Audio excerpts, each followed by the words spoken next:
मेरा नाम सुंदरम यादव है। मैं शासकीय ईपीएस माध्यमिक विद्यालय नदावन में पढ़ता हूँ।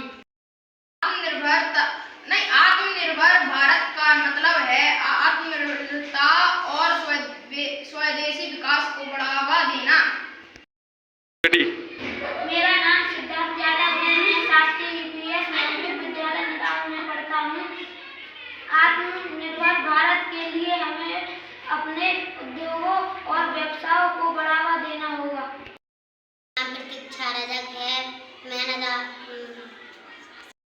मैं नदावन में पढ़ती हूँ। आत्मनिर्भर भारत के लिए शिक्षा और विकास पर भी ध्यान देना आवश्यक है।